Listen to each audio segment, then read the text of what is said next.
لیکن سب کے سب جوان بائیں آنکھ سے کانے تھے، ان سب کی بھی 10 کی آنکھیں غائب تھیں۔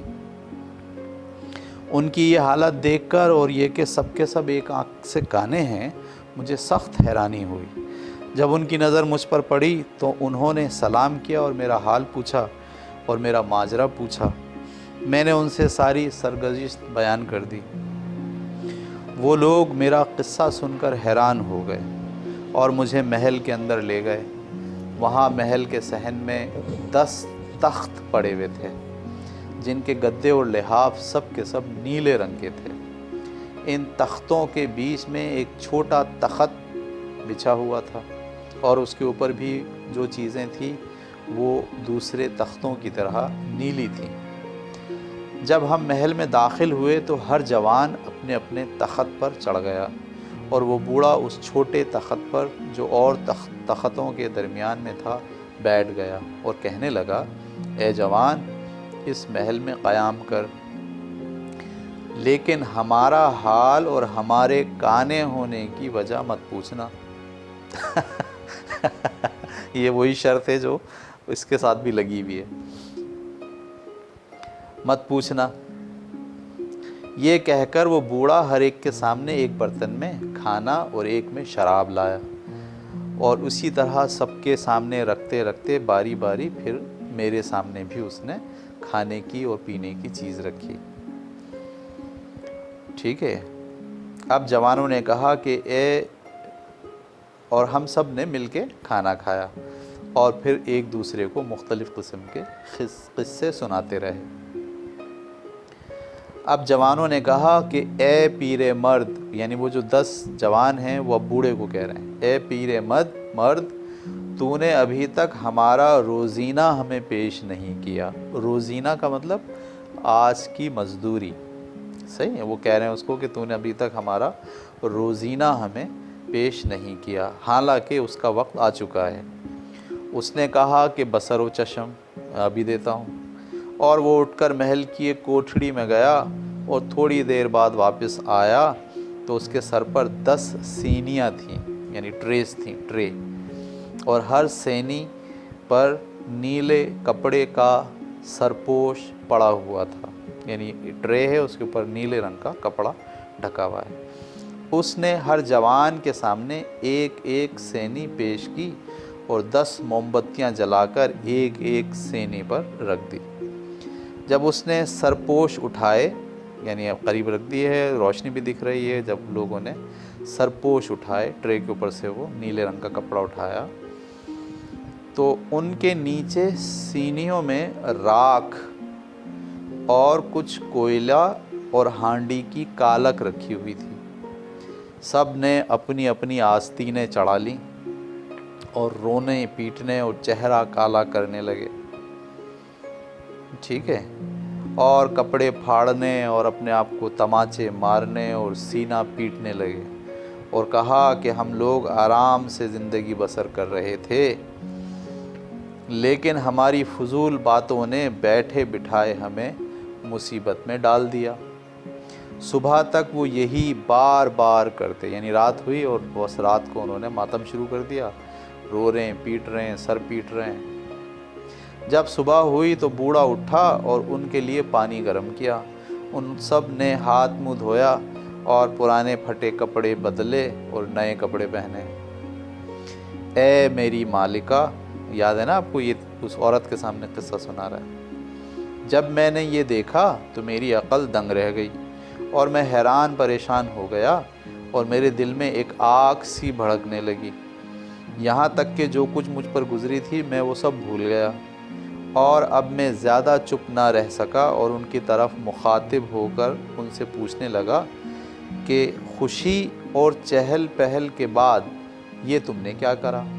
صحیح ہے نا، تم تو خدا کے فضل سے بڑے سمجھدار لوگ ہو اور ایسی باتیں تو پاگل کیا کرتے ہیں۔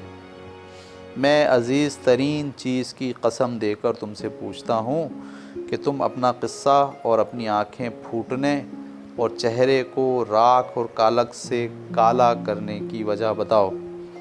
انہوں نے میری طرف مخاطب ہو کر کہا، اے جوان، کہا اے جوان اپنی جوانی کے دھوکے میں مت آ اور اپنا سوال واپس لے۔ دیکھیں جناب کہانی سے کہانی، کہانی سے کہانی نکلتی چلی جا رہی ہے۔ یہی اس الف لیلا کی جو داستان ہے اس کا یہی ایک خاصہ ہے کہ اس میں ہم کہانی در کہانی چلتے چلے جاتے ہیں۔ تو وہ کہہ رہا ہے اپنی جوانی پر بھروسہ مت کر اور اپنی قسم واپس لے۔ یہ کہہ کر وہ اٹھ کھڑے ہوئے اور میں بھی ان کے ساتھ اٹھا۔ جب ہم کھانا کھا چکے اور برتن بڑھائے جا چکے تو سب بیٹھ کر معمول کے مطابق باتیں کرنے لگے، یہاں تک کہ رات ہو گئی اور بوڑھے نے اٹھ کر موم بتیاں اور قندیلیں جلائیں اور ہمارے سامنے کھانا پیش کیا۔ اس سے فارغ ہو کر ہم لوگ باتیں اور شراب نوشی کرنے لگے، یہاں تک کہ پھر وہی آدھی رات کا وقت ہو گیا اور جوانوں نے پھر بوڑھے سے کہا کہ ہمارا روزینہ تو ہمیں دے دے کیونکہ اب سونے کا وقت آ گیا ہے۔ انہوں نے پھر وہی کیا جو پہلی رات کیا تھا۔ اس طرح سے میں نے ان کے ساتھ 1 مہینہ گزارا اور وہ ہر روز رات کو اپنا چہرہ کالا کرتے اور پھر دھوتے اور کپڑے بدلتے۔ اس وجہ سے میں سخت حیران تھا اور میری پریشانی یہاں تک کہ بڑھی کہ کھانا پینا بند ہو گیا۔ بالآخر میں نے ان سے کہا کہ اے جوانوں، کیا تم یہ نہیں چاہتے ہو کہ میرا رنج و الم دور ہو اور تم اپنا چہرہ کالا کرنے کی وجہ بتا دو؟ انہوں نے جواب دیا کہ بہتر ہے کہ ہم اپنا راز فاش نہ کریں۔ آخر کار میں نے ان سے کہا کہ تمہیں ان سب باتوں کا سبب بتانا پڑے گا۔ انہوں نے کہا کہ اس سے تجھے تکلیف پہنچے گی اور تو بھی ہماری طرح ہی ہو جائے گا۔ اس نے کہا کہ تمہیں ضرور بتانا پڑے گا ورنہ تم مجھے چھوڑ دو کہ میں سفر کر کے اپنے اہل و عیال کے پاس چلا جاؤں اور ان باتوں کو دیکھنے سے پہلے مجھے تکلیف نہ ہو۔ مثل ہے کہ تم سے دوری بہتر ہے کیونکہ جو چیز آنکھ نہیں دیکھتی اس سے قلب کو تکلیف نہیں پہنچتی۔ یہ کہہ کر وہ ایک مینڈھا لائے۔ مینڈھا دمبا ہوتا ہے نا جس کے پیچھے چکنائی ہوتی ہے، چکتی ہوتی ہے، اسے کہتے ہیں مینڈھا۔ وہ ایک مینڈھا لائے اور اسے ذبح کیا اور اس کی کھال کھینچی اور مجھے اس سے کہنے لگے کہ یہ کھال لے اور اس کے اندر داخل ہو جا اور داخل ہو کر اس کھال کو اپنے اوپر سی لے۔ جب تو یہ کر چکے گا تو ایک پرندہ تیرے پاس آئے گا جس کا نام رخ ہے، وہ تجھے اٹھا کر ایک پہاڑ پر اتار دے گا۔ آدھے دن چلنے کے بعد تجھے اپنے سامنے ایک عجیب محل دکھائی دے گا، اس میں داخل ہو جائیو، بس تیرا مطلب حاصل ہو جائے گا۔ ہمارے منہ سیاہ کرنے اور آنکھیں پھوٹنے کا یہی سبب ہے کہ ہم اس محل میں داخل ہوئے تھے۔ اگر ہم خود اپنی وارداتیں تجھ سے بیان کریں تو ان کی تفصیل بہت طول کھینچے گی کیونکہ ہر ایک کی بائیں آنکھ پھوٹنے کی الگ الگ کہانی ہے۔ یہ سن کر میں خوش ہو گیا اور جیسا انہوں نے مجھ سے کہا تھا میں نے ویسا ہی کیا اور وہ پرندہ مجھے لے جا کر اس پہاڑ پر اتار گیا۔ کھال سے نکل کر میں نے چلنا شروع کیا یہاں تک کہ وہ محل سامنے آ گیا اور میں اس محل میں داخل ہو گیا۔ کیا ہونے والا اب؟ اس محل میں 40 نوعمر لڑکیاں تھیں جو چاند کی طرح خوبصورت تھیں اور جن کو دیکھنے سے بہت محبت محسوس ہوتی تھی۔ جو ہی انہوں نے مجھے دیکھا وہ ایک زبان ہو کر کہنے لگی کہ اے ہمارے آقا، ہم 1 مہینے سے تیری راہ دیکھ رہے ہیں۔ خدا کا شکر ہے کہ وہ اس شخص کو یہاں لایا جو ہمارے قابل ہے اور جس کے ہم قابل ہیں۔ اب انہوں نے مجھے بلند دیوان پر بٹھایا اور کہنے لگی آج کے دن تو ہمارا مالک اور حکمران ہے اور ہم سب تیری غلام، ہم پر اپنا حکم چلا۔ یہ حال دیکھ کر مجھے سخت اچنبھا ہوا۔ ٹھیک ہے، ان سب نے پھر میرے لیے کھانا پیش کیا اور خوشبوئیں جلائیں، اگربتی جو پہلے زمانے میں ہوتی تھی، ٹھیک ہے، اور پھر شراب میرے سامنے پیش کی اور پھر گانے کی محفل سجی، ٹھیک ہے، اور رات ہونے تک ہمارے درمیان اسی طرح سے رونق، موسیقی اور گانے کا دور چلتا رہا، ٹھیک ہے۔ میں ان خواتین کے ساتھ ایک سال نہایت عیش و آرام میں گزارا۔ جب سال ختم ہوا تو انہوں نے مجھ سے کہا کہ کاش کہ ہماری ملاقات تجھ سے نہ ہوئی ہوتی، لیکن اگر تو ہمارے کہنے پر چلے تو اسی میں تیری بھلائی ہے۔ یعنی اب وہ جو لڑکیاں ہیں وہ کہتی ہیں کہ اب جیسے جیسے ہم کہیں ویسے کر دو۔ یہ کہہ کر وہ رونے لگیں اور میں نے حیران ہو کر پوچھا کہ آخر کیا بات ہے؟ انہوں نے جواب دیا کہ ہم بادشاہ کی شہزادیاں ہیں اور برسوں سے یہاں رہتے ہیں، صرف 40 دن کے لیے ہم یہاں سے چلے جاتے ہیں اور پھر ایک سال یہاں ساتھ رہ کر کھاتے پیتے اور مزے اڑاتے ہیں اور پھر چلے جاتے ہیں۔ ٹھیک ہے، ایک سال رہتے ہیں اور 40 دن کے لیے چلے جاتے ہیں۔ بس یہی ہمارا دستور ہے، اس لیے ہمیں ڈر ہے کہ ہمارے چلے جانے کے بعد تو ہماری حکم عدولی کرے گا۔ لے ہم تجھے اس محل کی چابیاں دیتے ہیں۔ اس محل میں یہ 40 مخزن ہیں، خزانے ہیں، ٹھیک ہے، ان میں سے 39 دروازوں کو کھولیو، مگر خبردار اس 40ویں دروازے سے دور رہیو، ورنہ ہم میں اور تم میں جدائی ہو جائے گی۔ میں نے ان سے کہا کہ اگر یہ ہماری جدائی کا باعث ہے تو میں اسے ہرگز نہ کھولوں گا۔ یعنی وہ 40 دن کے لیے خواتین چلی جائیں گی اور 40 دن تک وہ محل میں رہے گا، لیکن اس کو یہ شرط لگا کے جا رہی ہیں کہ یہ جو 40واں دروازہ ہے یہ نہیں کھولنا۔ ٹھیک ہے، پھر لڑکیاں آگے بڑھیں اور مجھ سے رخصت ہوئیں اور روتی ہوئی ایک دوسرے کو دیکھ کر اور مجھے دیکھ کر وہاں سے رخصت ہو کر نکل گئیں اور میں اکیلا محل میں بیٹھا رہ گیا۔ جب شام قریب ہوئی تو میں نے پہلا مخزن کھول کر اس میں داخل ہوا، پہلے کمرے میں، اور میں نے دیکھا کہ وہاں جنت کی مانند ایک مکان ہے۔ اس میں ایک باغ ہے جس کے درخت ہرے بھرے اور پھل پکے ہوئے اور چڑیاں گاتی ہوئیں اور پانی بہتا ہوا ہے۔ میرا دل اسے دیکھ کر باغ باغ ہو گیا اور میں درختوں کے درمیان چہل قدمی کرنے اور پھول سونگھنے اور چڑیوں کے راگ سننے لگا۔ میں نے دیکھا کہ سیبوں کا رنگ سرخی مائل زرد ہے، پھر میری نظر سیبوں پر پڑی جن کی خوشبو کے آگے مشک اور عنبر مات تھے۔ پھر مجھے خوبانیاں دکھائی دیں جن کو دیکھ کر آنکھوں میں تر و تازگی تھی اور جو نرم یاقوت کی طرح خوبصورت تھیں۔ اس کے بعد میں اس مکان سے نکلا اور میں نے اس مکان کا مخزن کا دروازہ بند کر دیا جیسا کہ پہلے تھا۔ جب دوسرا دن ہوا تو میں نے دوسرا مخزن کھولا اور اس میں داخل ہوا۔ وہاں میں نے ایک بہت بڑا میدان دیکھا جس میں بہت سے کھجور کے درخت تھے اور ایک نہر بہہ رہی تھی جس کے کنارے گلاب اور چنبیلی اور سدا بہار، نسرین، نرگس اور تلسی کے درخت فرش کی طرح بچھے ہوئے تھے اس میدان میں۔ جب ان خوشبودار پھولوں پر ہوا چلتی تو خوشبوؤں کو ادھر ادھر منتشر کرتی تھی۔ ان چیزوں سے مجھے بے حد مسرت پہنچی اور میں اس مکان سے باہر آیا اور مخزن کا دروازہ بند کر دیا جیسے کہ پہلے تھا۔ پھر میں نے تیسرے مخزن کا دروازہ کھولا تو کیا دیکھتا ہوں کہ اس میں ایک بارہ دری ہے۔ بارہ دری ایک راستہ ہوتا ہے جس کے دونوں طرف باغ ہوتے ہیں خوبصورت، اس کو کہتے ہیں بارہ دری۔ بارہ دری ہے جس کا فرش سنگ مرمر اور قیمتی معدنیات اور کمیاب پتھروں کا ہے، اور اس میں سندل اور عود کے پنجرے ٹنگے ہوئے ہیں۔ عود جو ہے وہ خوشبو کا نام ہے، جن میں بھانت بھانت کی چڑیا بیٹھی گا رہی ہیں۔ اس مکان میں صبح تک سوتا رہا۔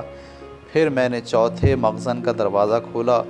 اس میں ایک بڑا مکان دیکھا جس میں 40 مخزن تھے اور ان سب کے دروازے کھلے ہوئے تھے۔ میں ان کے اندر گیا اور وہاں ایسے ایسے موتی اور یاقوت اور زبرجد اور زمرد اور دوسرے قیمتی جواہرات دیکھے جن کی تعریف سے زبان قاصر ہے۔ یہ دیکھ کر میری عقل دنگ رہ گئی اور میں نے اپنے دل میں کہا کہ یہ چیزیں تو شہنشاہوں کے خزانوں میں بھی نہ ہوں گی۔ میں نے اپنے دل میں کہا کہ میں اب اپنے زمانے کا بادشاہ ہوں اور یہ سارا مال خدا کے فضل سے میرا ہے اور 40 کی 40 لڑکیاں میرے قبضے میں ہیں جن کا سوائے میرے کوئی اور نہیں ہے۔ اسی طرح میں ایک جگہ سے دوسری جگہ جاتا تھا، یہاں تک کہ 39 روز گزر گئے۔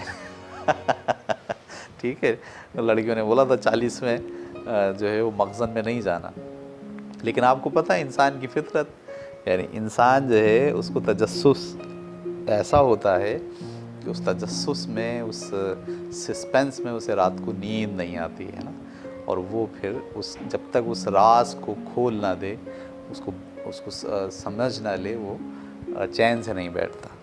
کیا ہوا بھئی اب آگے؟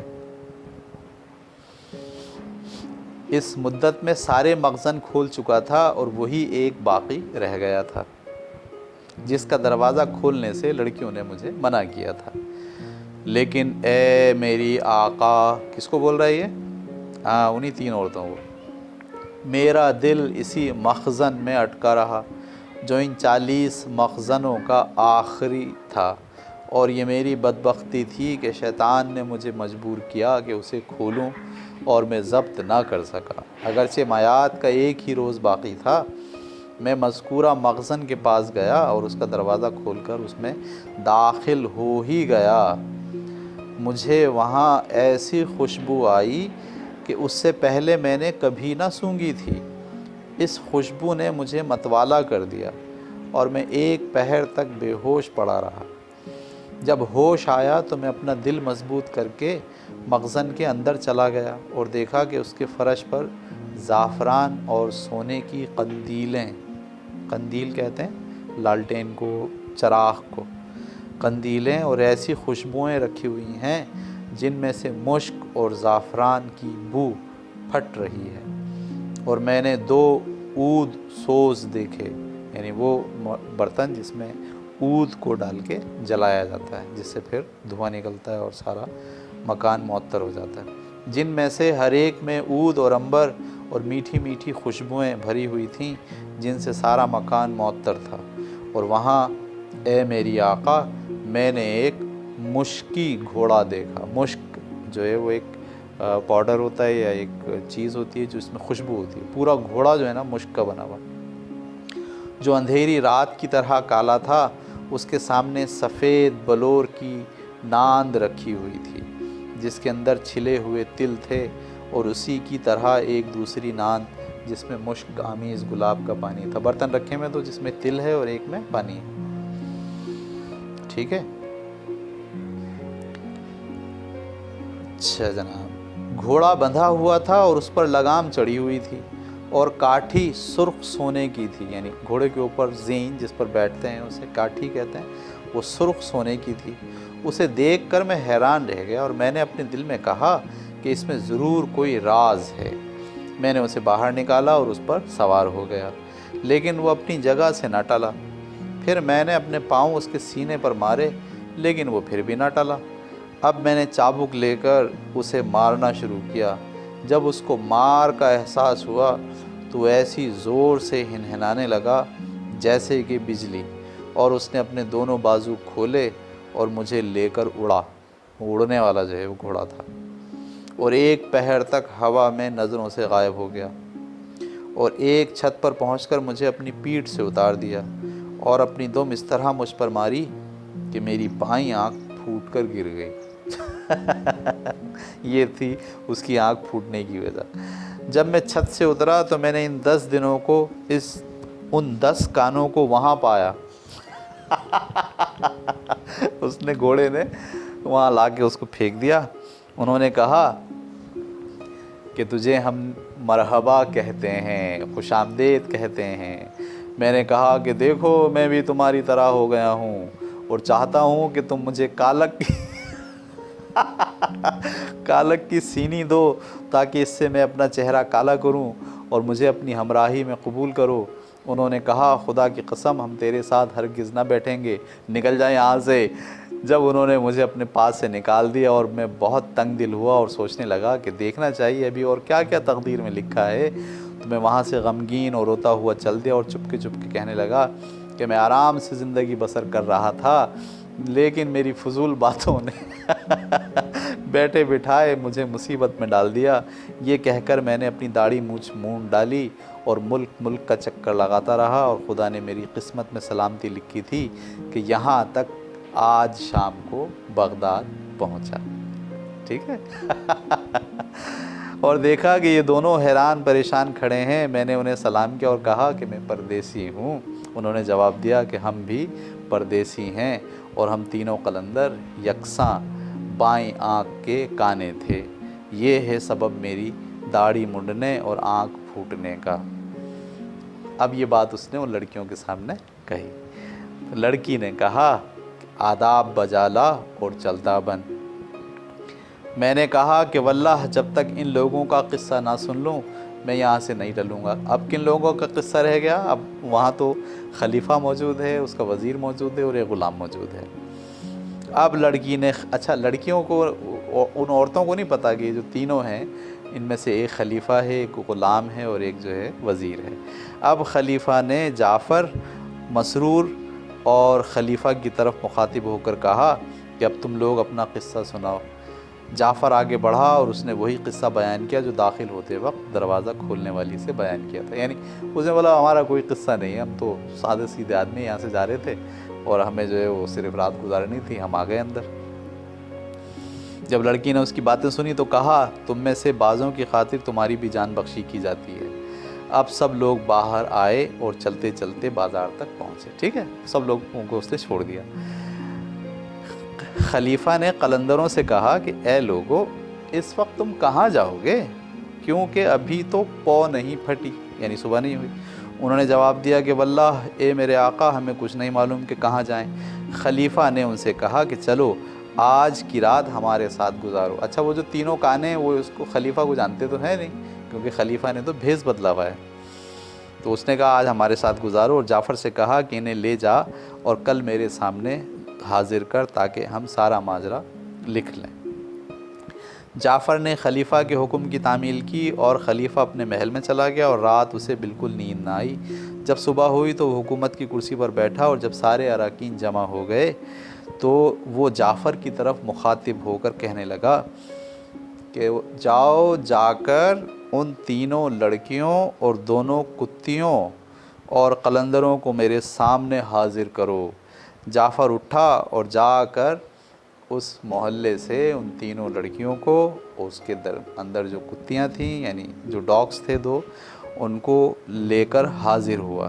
لڑکیاں نقاب ڈالے ہوئے داخل ہوئیں اور جعفر نے ان سے مخاطب ہو کر کہا کہ ہم تمہیں معاف کرتے ہیں کیونکہ تم نے پہلے ہمارے ساتھ احسان کیا، یعنی رات کو اس نے معاف کیا تھا ان نے، اور اب انہوں نے کہا ہم تمہیں معاف کرتے ہیں، تم نے ہمارے ساتھ احسان کیا ہے اور ہم کو پہچانا نہیں۔